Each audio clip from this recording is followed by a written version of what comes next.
Bismillahirrahmanirrahim. Assalamualaikum warahmatullahi wabarakatuh. Perkenalkan, kami dari kelompok 2 yang beranggotakan Husni Mubarok, saya sendiri Laila Puja Ramdan, dan Tiara. Di sini kami akan mempresentasikan mengenai materi sejarah perkembangan hak asasi manusia. Untuk yang pertama yaitu hak asasi manusia. Perkembangan mengenai HAM secara singkat dapat dibagi menjadi 3 kategori. Di antaranya, pertama, generasi pertama HAM yang menyangkut masalah hak-hak sipil dan politik. Kedua, mengenai hak ekonomi, sosial, dan budaya. Dan ketiga, mewakili negara aktif memberikan perlindungan dan pemenuhan HAM. Hak asasi manusia yang pertama berawal dari mewakili hak-hak sipil dan politik yang dimulai sejak periode Yunani klasik. Namun, konsepsi modern yang kemudian menjelma menjadi HAM, khususnya hak sipil dan politik. Hak-hak ini muncul dari tuntutan untuk melepaskan diri dari lingkungan kekuasaan absolutisme negara dan kekuatan sosial lainnya. Kemudian, berkembang hak asasi manusia yang kedua yaitu hak ekonomi, sosial, dan budaya yang muncul dari tuntutan agar negara memberikan pemenuhan akan hak-hak dasar warga negara. Dalam bagian luas, ia merupakan respon terhadap pelanggaran-pelanggaran dan penyelewengan-penyelewengan dari perkembangan kapitalis dan menggarisbawahinya tanpa kritik yang esensial. Konsepsi kebebasan individu yang mentoleransi bahkan melegitimasi eksploitasi kelas pekerjaan dan masyarakat kolonial.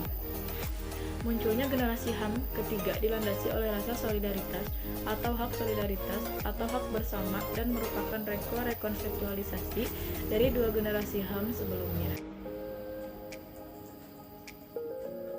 Tercermin dalam pasal 28 Universal Declaration of Human Rights, HAM yang melekat pada diri manusia itu sendiri mempunyai berbagai hak. Hak-hak dasar dari HAM itu meliputi yang pertama, hak asasi pribadi atau the personal right yang meliputi kebebasan menyatakan pendapat, memeluk agama, bergerak, dan sebagainya. Yang kedua, hak asasi ekonomi atau the property right, yaitu hak untuk memiliki sesuatu, membeli dan menjual serta memanfaatkannya. Yang ketiga, yaitu hak asasi untuk mendapatkan perlakuan yang sama dalam hukum dan pemerintahan atau yang biasa disebut the right of legal equality. Yang keempat, hak-hak politik atau the politic right, yaitu untuk ikut serta dalam pemerintahan, hak pilih atau memilih dan dipilih dalam pemilihan umum, dan hak mendirikan partai politik dan sebagainya. Yang kelima, hak-hak asasi sosial dan kebudayaan atau the social and cultural right, misalnya hak untuk memilih pendidikan, pengembangan kebudayaan, dan sebagainya. Yang keenam, hak-hak asasi untuk mendapatkan perlakuan tata cara peradilan dan perlindungan atau the procedural right, misalnya peraturan dalam hal penangkapan, penggeledahan, peradilan, dan sebagainya. Untuk yang selanjutnya yaitu konstitusi negara hukum dan perkembangan HAM. Negara hukum merupakan usaha pembatasan absolutisme negara atau raja melalui seperangkat aturan dalam konstitusi atau konstitusionalisme. Menurut Sri Sumanti, pada umumnya materi konstitusi atau undang-undang dasar mencakup 3 hal yang fundamental, antara lain yang pertama, adanya jaminan terhadap HAM dan warganya. Yang kedua, ditetapkannya susunan ketatanegaraan suatu negara yang bersifat fundamental. Yang ketiga, adanya pembagian dan pembatasan tugas ketatanegaraan yang juga bersifat fundamental. Eksistensi Undang-Undang 1945 sebagai konstitusi, Maruf AAH, Stryken Undang-Undang Dasar Graufit sebagai konstitusi tertulis merupakan sebuah dokumen formal yang berisi yang pertama, hasil perjuangan politik bangsa di waktu yang lampau. Yang kedua, tingkat-tingkat tertinggi perkembangan ketatanegaraan bangsa. Yang ketiga, pandangan tokoh-tokoh bangsa yang hendak diwujudkan baik sekarang maupun untuk masa yang akan datang. Yang keempat, yaitu suatu keinginan dengan mana perkembangan kehidupan ketatanegaraan bangsa hendak dipimpin. Assalamualaikum warahmatullahi wabarakatuh. Di sini saya akan menjelaskan perdebatan HAM oleh pendiri bangsa atau Undang-Undang tahun 1945. Dalam perkembangan masa kemerdekaan Indonesia, saat kemerdekaan tahun 1945, Indonesia memberlakukan Undang-Undang Dasar 1945 sebelum berlakunya UUD 1945 sebagai falsafah negara. Telah muncul perdebatan yang dilantarkan para pendiri bangsa, di antaranya dalam penyampaian Soekarno sebagai anggota BPUPKI sebagai berikut. Kenapa tidak dituliskan hak individu bagi orang-orang Indonesia? Tuan-tuan yang terhormat, inilah justru yang hendak saya terangkan. Inilah yang menjadi sumber malapetaka dunia ini. Anggota BPUPKI lainnya, Muhammad Hatta, menyatakan kebutuhan HAM yang dicantumkan dalam Undang-Undang Dasar akan menimbulkan kekuasaan tindak terbatas pada negara 43. Tercapainya kesepakatannya itu mencantumkan muatan HAM 44 yang sebelumnya ditentang oleh Soekarno karena dinilai sebagai cerminan nilai barat dan tertolak dengan cita negara kekeluargaan. Terkait pencantuman HAM, ada 3 pandangan diantaranya. Yang pertama, mereka yang berpandangan bahwa Undang-Undang Dasar 1945 tidak memberikan jaminan atas HAM secara komprehensif. Yang kedua, mereka berpandangan UUD 1945 memberikan jaminan atas HAM secara komprehensif. Dan ketiga, berpandangan bahwa Undang-Undang 1945 hanya memberikan pokok jaminan atas HAM. Kemudian salah satu ciri negara hukum yang dalam bahasa Inggris disebut rule of law, atau dalam bahasa Belanda disebut Rechtsstaat. Ciri pembatasan penyelenggaraan kekuasaan negara 29. Ciri-ciri negara hukum menurut Frans Magnus Suseno adalah: yang pertama, kekuasaannya dijalankan sesuai dengan hukum positif yang berlaku. Yang kedua, kegiatan negara berada di bawah kontrol kekuasaan kehakiman yang efektif. Yang ketiga, berdasarkan sebuah undang-undang dasar yang menjamin HAM. Dan yang keempat, menurut pembagian kekuasaan 30, demikian pula Seltema menyatakan bahwa unsur-unsur Rechtsstaat adalah: A. Kepastian hukum, B. Persamaan, C. Demokrasi. Bahwa pemerintah yang harus melayani kepentingan publik warga negara, bukan sebaliknya warga negara melayani pemerintahnya. Anonymous Chat. Dalam pandangan lainnya, Ismail Sunni melihat banyak kandungan dalam UUD 1945 yang berkaitan dengan HAM. Lihatlah pada pembukaan Primbul, misalnya alinea pertama dengan pengakuan adanya freedom to be free 50. Alinea kedua dari pembukaan yang menyebutkan Indonesia sebagai negara yang adil.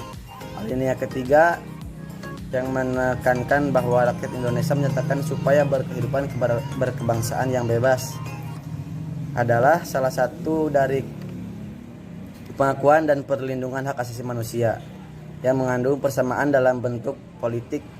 Alinea keempat dan terakhir yang berisi dalam garis-garis besarnya pengakuan dan perlindungan hak dalam seluruh bidang-bidangnya, yaitu politik, hukum, sosial, ekonomi, kultural, dan pendidikan.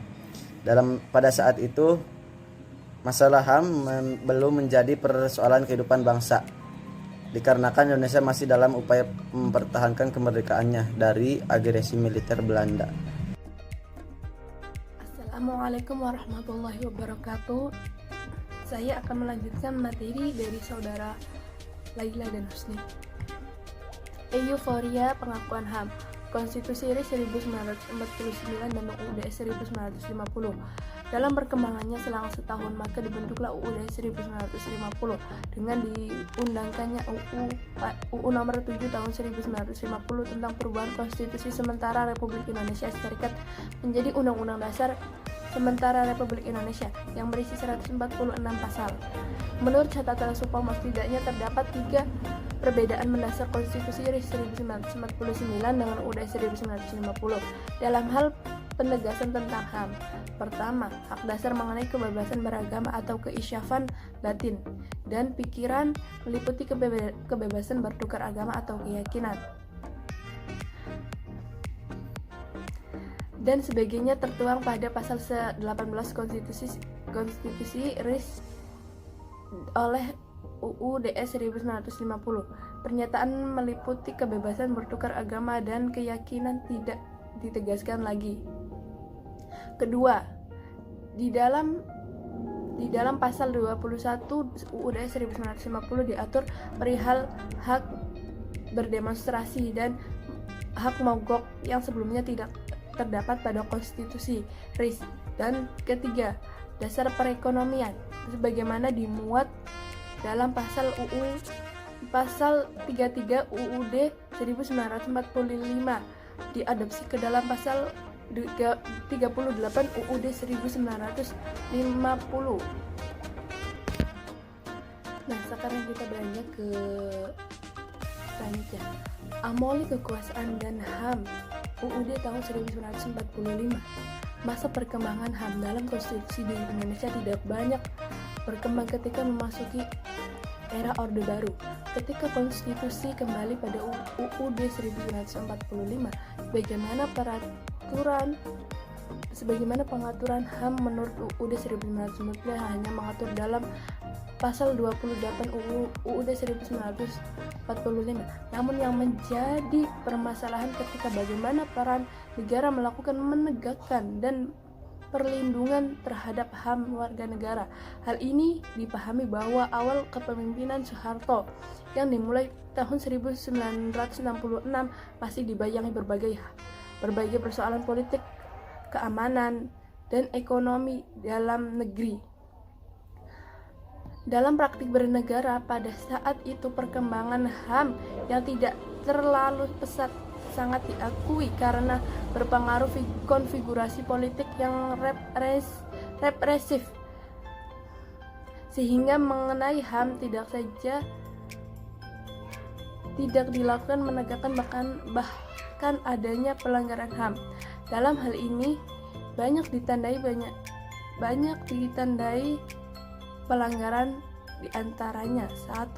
Kasus Trisakti dan Semanggi pada bulan Mei 1998 dan November 1997. 2.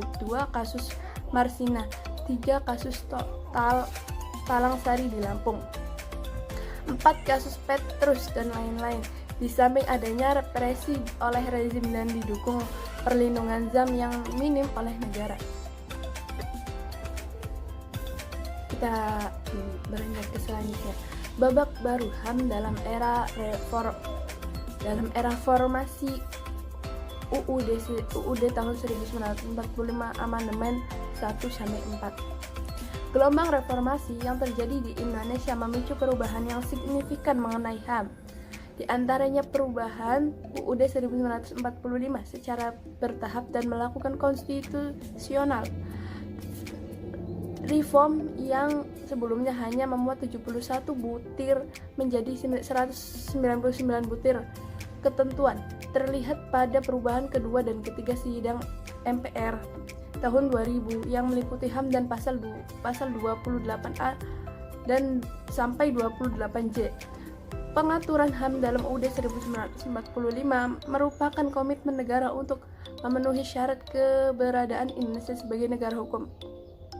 Dampak dari amandemen menegaskan bahwa perlindungan, pemajuan, penegakan, dan pemenuhan HAM adalah tanggung jawab negara. Utamanya pemerintah